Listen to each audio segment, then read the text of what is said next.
Fitness Podcast.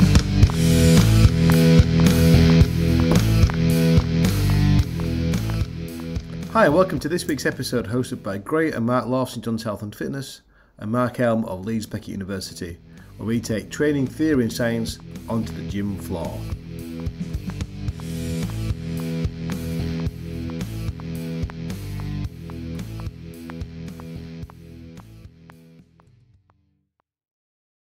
To you again. Hey up everybody, welcome back to the Yorkshire Fitness Podcast. Episode 25 today, that's right boys, isn't it?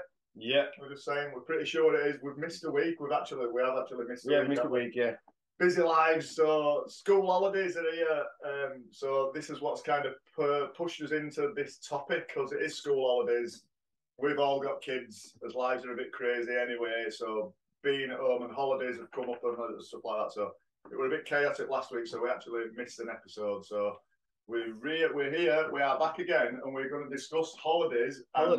Training on holidays. You know, like, what do you do? Are you one of these people who loves training whilst you are on holiday, or do you train to go on holiday and relax? Quite an interesting one. We all have kind of different ideas. We've got mates who have got completely different ideas. Could talk about him a little bit, actually. Like the training camp rather than holiday. Yeah. Do you go on holiday or do you go on a week of training? Hot weather training camp. So here we are. We're going to give it a bash. So I'm Gray. If you are a new listener, let's introduce yourself. I'm Gray. This is Mark. Go on, Mark. Introduce yourself. I'm Martin, yeah. Well done, Mark. For those people listening, he's a person sat next to him. Yeah. I'm here. And we're joined obviously by Mark. Oh, Mark, yeah. All right, so we're going to have a little chat about all this. So hopefully it'll be something that you can think to yourself, actually, what sort of person am I? Am I one of them? Do I really worry about exercising whilst I'm on holiday, or do I just go on holiday and enjoy it? And if you get the opportunity, do a little bit. So it'll be quite interesting. Let's just see where it takes us. So I think we've got two phases, if you like. We've got the stuff that happens before holiday. Yeah. And then the holiday itself. Obviously, afterwards, you're back into the normal routine, we'd hope. But yeah, the kind of, we talked about on air the two kinds of people we think. There's the people who would come to a fitness centre because they're going to be going on holiday. So I want to get fit, lose weight, whatever, for my holiday. And then there's the other kind of people, less of them, I would imagine, more of those kind of type people going, they see the holiday as an inconvenience to the training. It gets in the way of what I'm already doing. And they're the kind of people we think are more likely to be trying to find ways to exercise on holiday. Yeah. Right. We kind of try and talk about both of those scenarios. I think over the years we have definitely had quite a lot of people, they've like literally come to us and said, I am going on holiday in 3 months. I need to lose a stone. I need to get in shape, and that's like what spurred them on. Yeah. I mean, majority of them do end up staying, and they get into. But that might be somebody's reason for starting the gym. Yeah. So that's one type of member that we've got. The others are members who up the train. They're already here, and they want to up their training. So they might be throwing 2 or 3 extra training sessions in a week leading up to the holiday. But all this 100% affects people's state of mind when it comes to it, because they just start thinking about bikinis or blokes in the shorts and every body. So body image is massive, because over here in this country, majority of the time you're clothed, aren't you? Yeah. You do not walk around. I'm going to say that 100% of the time. Apart from them 2 days we had a couple of weeks ago, they were like 40 degrees. Yeah. But yeah, so as soon as people start thinking, oh, I'm going on holiday, I'm going to be in my bikini, or I'm going to have my shorts on the pool, it just goes, boom, what do I need to do to train? Yeah. So I think let's talk about the person first who starts training For the holiday. for the holiday. Right, okay. Yeah, for their holiday, like goes, wow.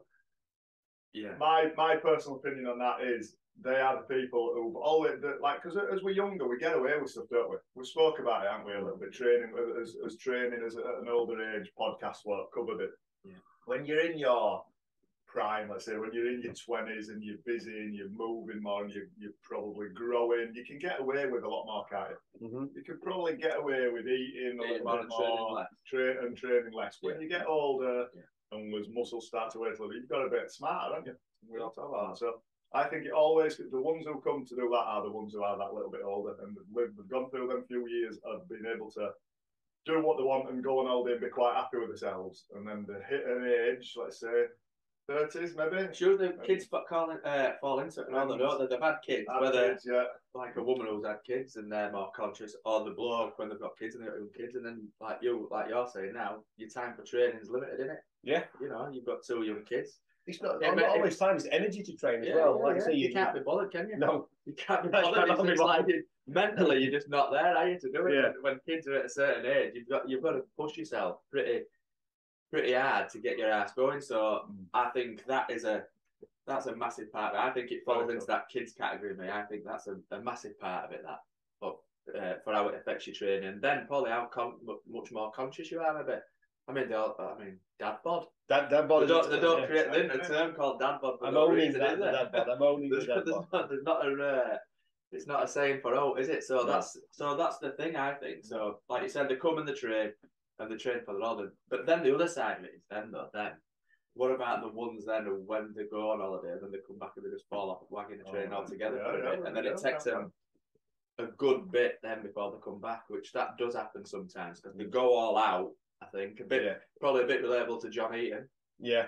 They've trained that hard leading up to it and been a bit stricter because they wanted to get in good shape for their holidays. It's all gone belly up because they've gone all inclusive for 2 weeks and put the weight back on, and then they just can't be asked then when they come back. Yeah. And they've got to find the mojo. It's those habits we've mentioned, isn't it? About habits that they build some what they think are habits. Yeah. And then as soon as you kind of take yourself out of your home environment, your habits are just crumble away and gone away. And you have ice cream for breakfast instead of John's Harry. Especially because if you're all inclusive, we've just been talking about the all inclusive. Yeah. We're going all inclusive in 2 weeks, and it's like you've just got options all day, every day, haven't you? You're always when you come back. Are we training with the top? Yeah. Only because the current top don't fit you anymore. I'm not going, so I'm just going to train every day. So your habits, your homely habits are thrown out completely, aren't they? And you can just be sat at home, you can just be looking at food, and it's there. Especially the Yorkshire folk going, I pay for it. Oh, I pay for it. I'm having it. It's tough. So it does throw people's routine out, and some people do struggle getting back in. Again, there's the 2 different people. Some fall off the wagon of training completely for a while, don't they? And others cannot wait. And the first day they are back in the country, boom, they're back in gym, getting that first session over and done with. Yeah. But the thing I find challenging for me as the S&C coach is that those group of people wanting to train for the holidays got nothing to do with fitness. No. It's like, no, I want to be able to run a 25-minute 5K from my holidays. Like, that's not a conversation coming up, is it? It's like, I want to look good. Yeah. I want to feel good. Either way, it could be the same thing on holiday. Like, well, how do I measure that? How do I devise a program that's going to achieve that? Because I have no clue what in your brain you think of is looking or feeling good. It's like, well, okay, great. Stop eating food now.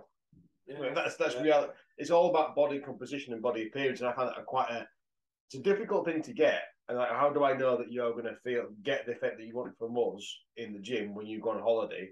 Because it's immeasurable. We can't really get there.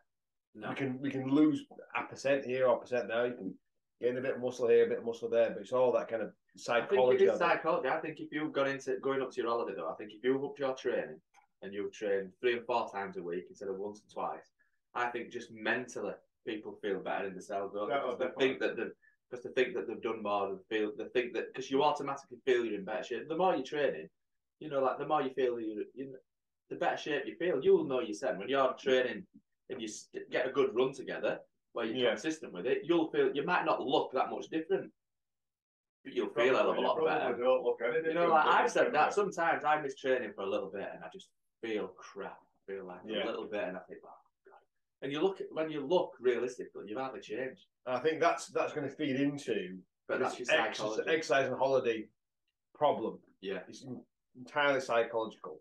Yeah. So, like, are you going on holiday for a psychological break? And is it a break from training, or like I said, work really, really hard? You get there for the first day, you relax, you've eaten what you want, you've done nothing, you lie by the side of a pool, had beer for breakfast, and you're eating chips like going out of fashion.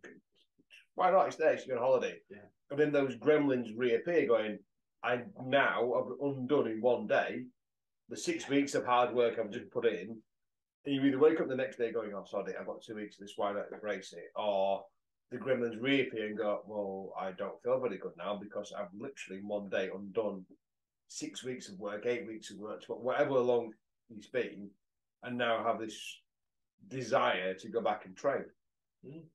Can we talk a little bit about then how that's not true then? Now, like physiologically, you can't just, if you have just trained the house down for 8 weeks leading up to the holiday, you're not going to do it all in the first day of an holiday, are you? No. I mean, I would talk about the fitness side of things as well, because the body composition side is really different, because you can change body composition appearance on the outside by just being a bit more bloated. You just got a bit more gas inside, you look worse, even though you haven't actually changed what your body's made of. But in a 2 week detraining period, like you'll not change physically very much at all. In fact, the bizarre part of it is, if we look at from a peaking point of view, we're in the middle of the Commonwealth Games and the European Championships, all these things. So peaking is of a topic for those people watching TV. We've got this fitness and fatigue paradigm, which means that your fitness is very slow to increase and fatigue is very quick to increase, but also very quick to decline. So after 8 to 12 weeks of training, your fitness is probably at the highest it's been for a long time, but you don't see it because you're tired from the training. But 2 weeks in, maybe, say that the first week, you're probably going to be the fittest, because you've got all the long-term gain from the training, but your fatigue's just kind of washed away. So if you went for a run in the middle of the first week, assuming that you're not pissed, you'd probably hit a PB, because you've got all the fitness and none of the fatigue. So from a fitness point of view, I can say people don't worry about it. Look, if you sit there for literally on the side of a sun lounge drinking for 2 weeks, yes, your running is going to go down, but not by that much. It'll come back very, very quickly. So once you're back, we'll have all the So as long as you get back on it. So most of the research in terms of detraining went about 4 weeks. So a 2 week cessation of training altogether, and that's being like sedentary, not doing anything, which some people's holiday is sedentary. You still will be a little bit down, but we would call in science terms non-significant. It's been a decline, but not that decline. Most people don't have the luxury of sitting around for 2 weeks doing nothing, especially as we've been talking about. If you've got young kids entertaining the little darlings, you probably are to be quite active. Maybe not exercising, but you are going to be active. You're certainly not sat on a sun lounger for an entire day, are you? No. Never. You very rarely do that anyhow. No, I'm saying. Yeah, but some people do. Some people sit on the boat. We see them on holiday, and they will not move. They will be reading a book all day. This is a bit of a gender split, I think. I think the women will probably be quite happy on the side of a pool sunbathing, reading, and the blokes like they're going, let's go for a walk. Go on a walk. I haven't walked in the last 6 months, but now all of a sudden I'm looking forward to go for a walk. I know. There's an ice cream parlour right down the end of that P&L. Let's go have a look at that one down there. It's funny that, actually. So I think there's obviously you from a fitness point of view, there's no real concern. The damage that can be done is in the body composition. That you can put a lot of fat on in 2 weeks. Not like a huge life changing, but you're not going to go from skinny to obese in 2 weeks, but you probably see an observable or perceivable difference. And certainly we get into that kind of what's called body dysmorphia, where what you see is different to what you actually are. I think people start to look in the mirror and go, I'm now much fatter. Probably a little bit, but not that much. People definitely can undo the work that they've done. If they've, let's say they've worked their ass off for 8 weeks and drop a stone. A stone out. They can quite easily put that back on, can't they, in that time? Possibly, I'd say it's that the size of the person makes that light. If you're like 5'2" and you've lost a stone, I think you're going to find it really difficult to put that way. You know what I mean? You see it, don't you, where people do that and they come back and they put everything that they've lost back on. And maybe because they've lost it in a shorter space of time as well. You know, like if they've been doing it for like, let's say, over a year, 2 years, I don't think that they would put that weight back on. But if they've just gone and it's a short-term goal, I think I've seen that more with people where they go and they hammer it, they drop a lot of weight. But maybe that's because a lot of weight that they've done, they haven't lost it in a good way anyhow. You know, like maybe a bit of dehydration, maybe a little bit of starvation, undercalories, and they've gone and all they're just gorged and boom, boom, and it's all back on. The real interesting thing here is if you maximise your muscle mass, not like got big bodybuilder type big, but you've got more muscle mass than you had before. That muscle mass is going to be calorie active. You're going to be burning the calories you're consuming. Whereas if you're just dropping mass, you're just trying to get as low a number on the scale as you can get. that can easily come from body fat and from muscle mass. So those kinds of lost types are going to be more likely to put the weight on. So that's the short termers again. Yeah. Yeah. So you've got nothing there to keep burning calories when you're doing nothing, which is kind of what holiday's for. And why are you on holiday? That's the conversation we just had. Is like, why are you on holiday? Like, is the purpose of your holiday is to, like I say, for some people we hear and see on Strava and stuff like that, it's like we've been joking about, it's a training camp. 2 runs in the same day on holiday. What kind of holiday is that? If that's what you enjoy, great. But if you're on holiday for a bit of a getaway, relax, have a break, turn your brain off for a day and let it go. But again, it's what kind of holiday is it? Is it a walking holiday in the lakes? Let's be honest, you're probably burning more calories that way than you are at home. Yeah. Are you on holiday with young kids where it's about them, isn't it? Let's be honest, it's about if you've got young kids, I'm going to Yorkshire Coast a couple of weeks. My exercise is kind of running after them for 7 days, which is hard work. A lot of bending down over. Yeah. Yeah. But if it's say just you and your partner going away for a week away and you've got no external requirements, you might get half an hour in because you enjoy doing it. Like, I enjoy going for a run. Like, I don't feel like I have to or need to. Yeah. I don't even for a help or anything. I just like, this is how I'd like to spend my time. I suppose, crack on and go for it, but don't feel like you have to. You should be doing it. I suppose you shouldn't be uptight about it, should you? No. I've gone through a stage where I've been uptight about it. I definitely have. I'm not saying I'm not trained every day or all like that. I've done it, but it's definitely on my mind. I could really do something. Because it's just that cycle. Yeah. But then if you just let yourself, what I mean, sometimes you just got to switch off. Because I've done it, but because it's impossible to go, or almost impossible to go. We just said before, I'm not one who wants to set an alarm when I'm on holiday. So it's the only time of year when I don't have to set an alarm. I can get up when I want. So last thing I wanted to do is get up and do some training before everybody else gets up. And then I don't want it to interfere with day. If you've got kids, I don't want it to interfere with their day, like you said, when they've been younger. So where were we going with that? No idea. Where were we on holiday? Yeah, we're on holiday. So I maybe felt a bit uptight about it, but then I hadn't trained. So what's the point of feeling uptight about it? That's what we're going to say. Yeah. So I haven't done it. I haven't had time to do it, really. I haven't wanted it enough to get up early to do it. So you've just got to lighten up a little bit. And like you say, you're on holiday, you're away for a week, you're away for 2 weeks. What's a big deal? I think it depends on how much you kind of abuse yourself as well while you're on holiday. Some people, there's the gorges, isn't there? Some people go on holiday and their number one thing is to eat and drink as much as possible. Especially the all-inclusive people. There's that mentality that I've paid for this in advance, so I am emptying that bar and I'm going to finish as much food. And there will be a net profit when I leave it. I'm not like that at all. I probably lose a little bit of weight on holiday, and it's definitely not through training, just from eating, just like your salads and your fish. And we just had that. I end up eating probably healthier on holiday than I do here because we're not feeding kids up and we're not making bowls of pasta and stuff like that. Like for kids' teas, you're not eating what the kids need, so you're kind of picking and choosing what you want on holiday, which is quite often really healthy. I think I think this is a potluck thing. I don't know, but the less I do, the less I want to eat. So if I'm sat about and not doing it, I don't seem to be as hungry. So I don't eat as big a portions. But when I'm busy and I'm working, I'm training, I'm doing it all, I just eat. I just feel like I need to eat all the time. I'm eating constantly. But then when I'm not, I don't feel the need to eat. So I think I just naturally take in less calories when I'm less active. I'm all the way around. If I'm doing nothing, I'm like one of those bored, grazed eaters. I just like I go and have a bit of that, a bit of this, and a bit of that. But I'll say for the foreseeable future, with 2 under 5s at the minute, I don't see yourself having nothing to do on holiday. No, you are not to do. No, you have nothing to do. Yeah, trust me. So that's not a problem. But I think the key thing there is like, if you're going on holiday, you should never feel like you should have to go training. No, I agree. Definitely not. And it shouldn't be at the cost of yourself. And your holiday should not be impaired at all by having gone training. Or those you're going with should never have to work around you and your training either. Like their holiday shouldn't be reduced because you want to go for a run or you want to go to the gym or whatever it is you want to do. Is this a personal attack at Billy McLean?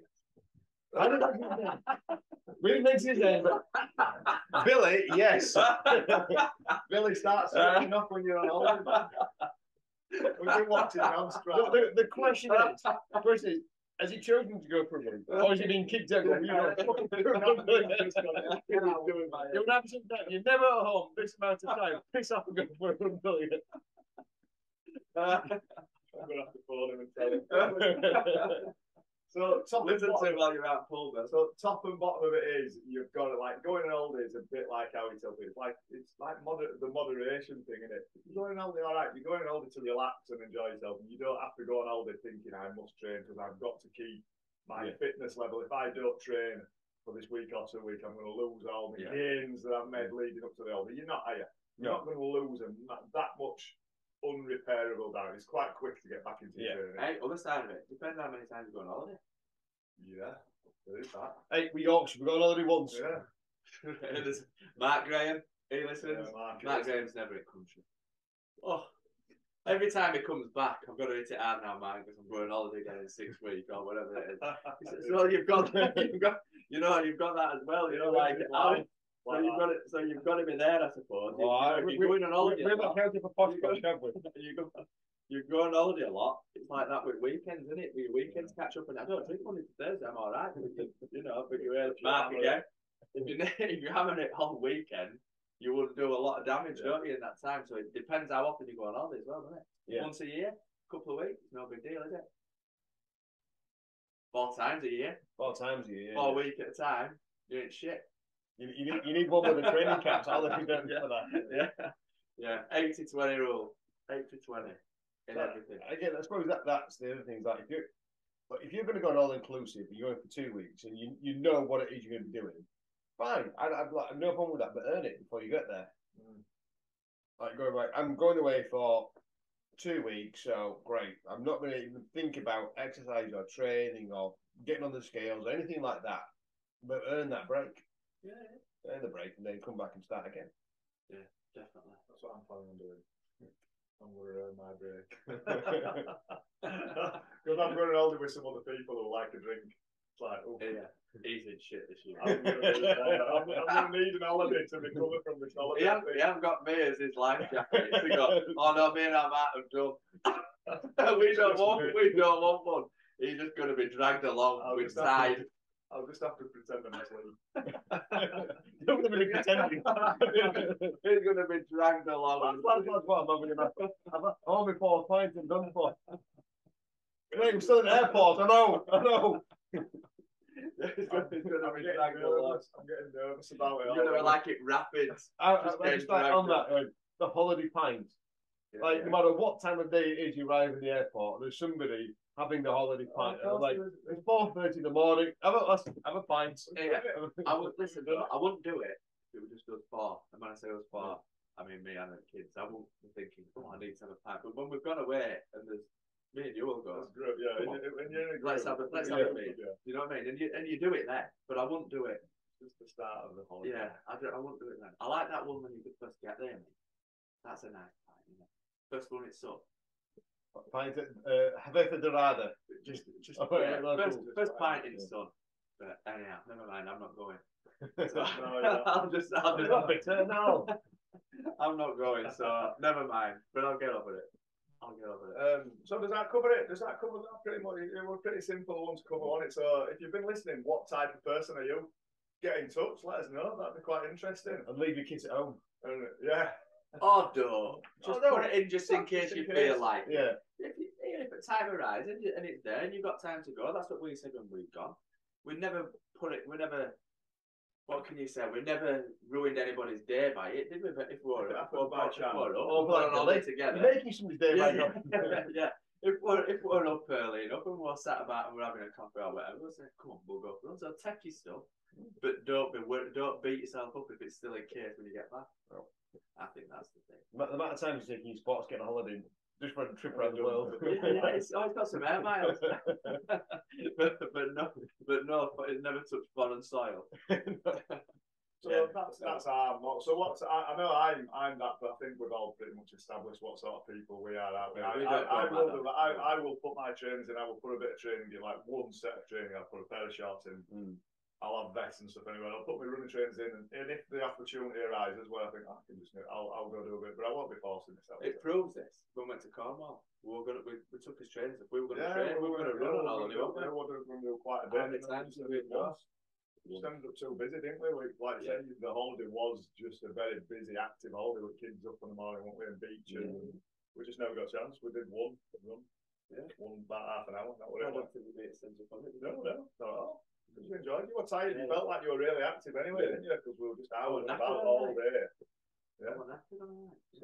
So right, that's it. Hope that rings home true a little bit to some of you, and it might help you in future with your holidays. Maybe. Right, maybe. Could do. I don't know. I think If it does, let us know. Yeah. If it done, tell us. Yeah. Either way. Yeah. Let us know. All right. Yeah. Right. Nice one, boys. See you next week. See you later, all. Thank you for listening to today's episode.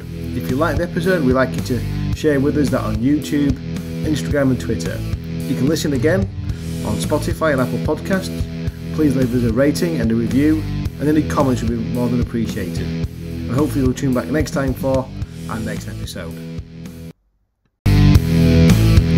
The Yorkshire Fitness Podcast.